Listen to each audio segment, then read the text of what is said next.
America, your internet privacy is in limbo. This week, House Republicans passed a measure overturning the Obama administration's rule that would have banned telecom and cable companies from sharing customers' personal information without their consent.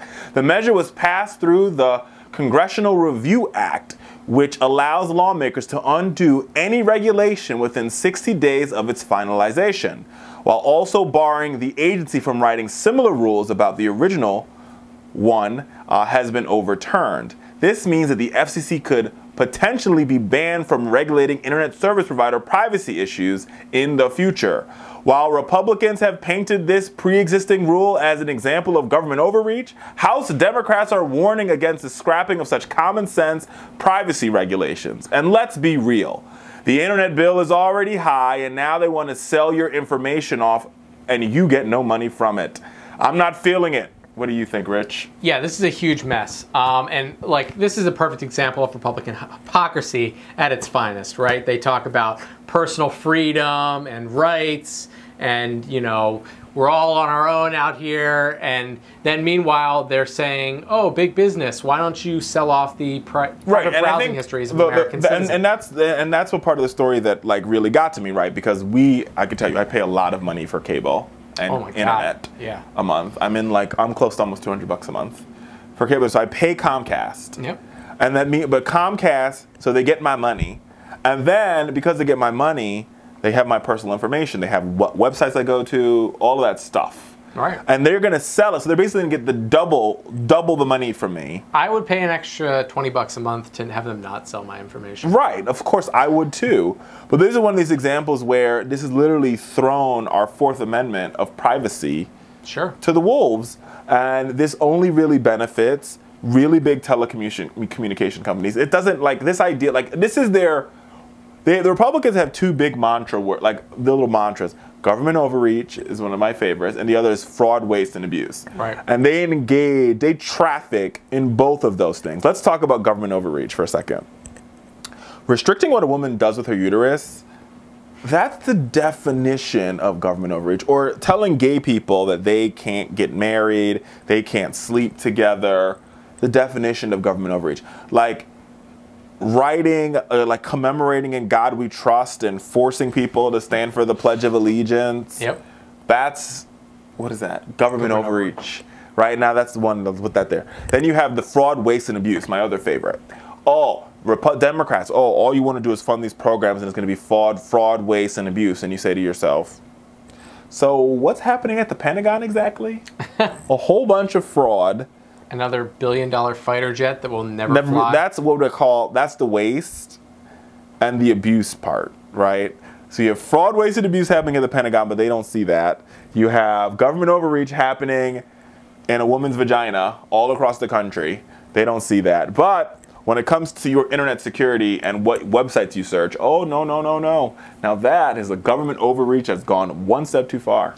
And this is what's so concerning about it to me is this is always, it always starts with something, right? You know, the Republicans, they test the waters a little bit. They say, okay, well, we're going to vote to let the internet service providers share your web history, but it's going to be anonymous. You know, they can't share any personally identifiable information. They can just kind of batch it out and sell it so other people can advertise better to you. Now, that's step one, right? You see that the American people, by and large, don't care, don't freak out and have a protest. And they're like, what can we try this time? And how can we push it? And here's the thing, America. These are another one of these what I like to call hashtag follow the story, right? Because what you're going to see is, give it a couple months, right? These internet service providers, Verizon, Comcast, whoever you have, you're going to start seeing these you're going to hear these crazy stories in the news like Comcast sells customer data for billions, and then the person who they sold it to lost a laptop on an airport, and next thing you know, everybody's personal data. Yeah, everybody's personal data is missing, and you got to get security protections, all this stuff. And then Republicans are like, this is awful, and we need to fix. Everybody's going to get a free credit check, and you're like, wait a minute. Like my mom would always say, prevention is better than cure. And if Republicans really cared about the Constitution and liberty, we're going to lock up whoever hacked it and then go to war with every country they live in. Yeah, but we could prevent this by just securing our security, securing our privacy by saying, hey, listen, internet companies, you can't do this. Yeah, I mean, I think it's pretty consistent with American values by and large, right? I mean, I think if you talk to the average American and you ask them a simple question, do you think your internet service provider should be able to sell your browsing history? And they would say no. Everyone would say no. And here's the thing, and the other thing that people, the other sad part is that people don't realize this is happening to them. Right. Right, like you don't know it's happening to you because you're like, oh, because you're thinking about the Affordable Care Act, you're thinking about all these other things, while at the dark of night, they're pushing these laws through and deregulating, and then wait a minute, one day, you'll start getting all this random mail from all these random companies based on an internet search you had the night before. No, you're totally right. And that's the main problem. You have these Republicans, I mean, you know, the way our government is supposed to function is these Republicans, or, you know, even Democrats, are supposed to represent the will of the people. And I think they are.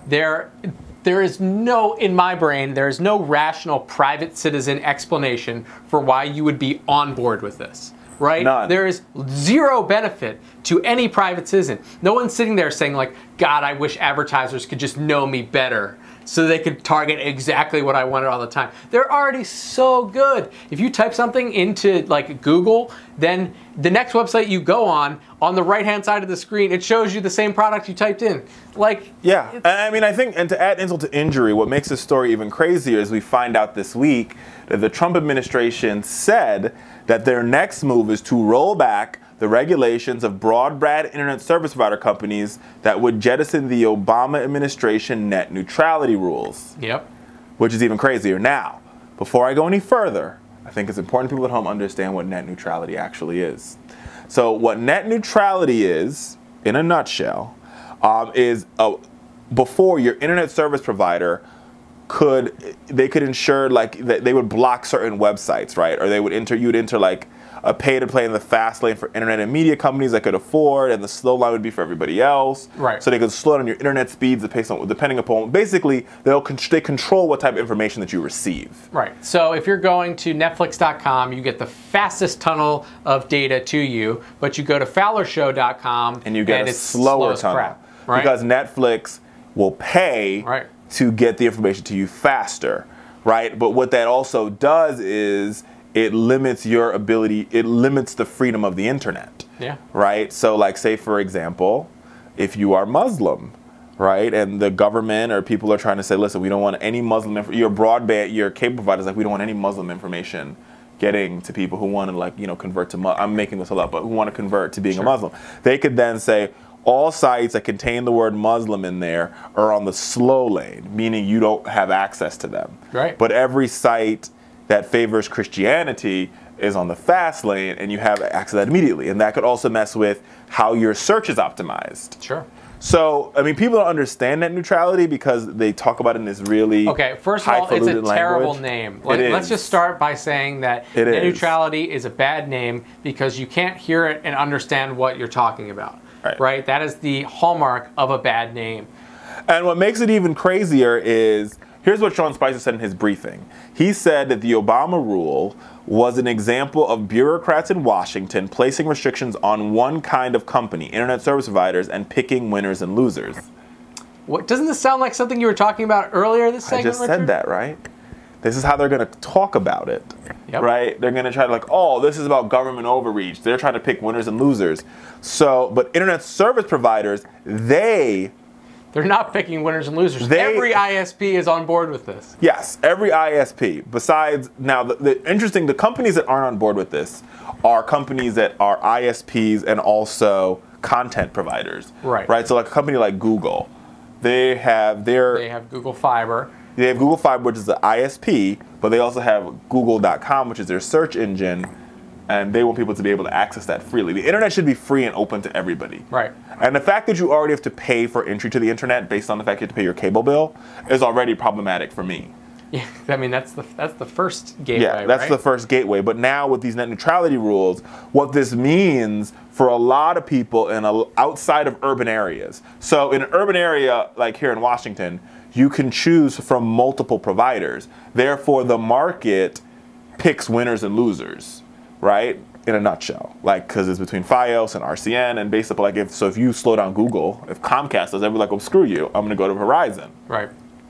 here's the problem that you have, right? So you take yourself out of the Washington, D.C. metropolitan area, right? You go to like Orange County, Virginia, or for that matter, you go to Frederick, Maryland, or you go to places in West Virginia where they might only have one internet service provider. Right. And that internet, this is real life, right? And this internet service provider could be a devout Christian that wants people to get no information outside of information about Jesus. I'm being facetious. But it's very real world. Extreme example that could.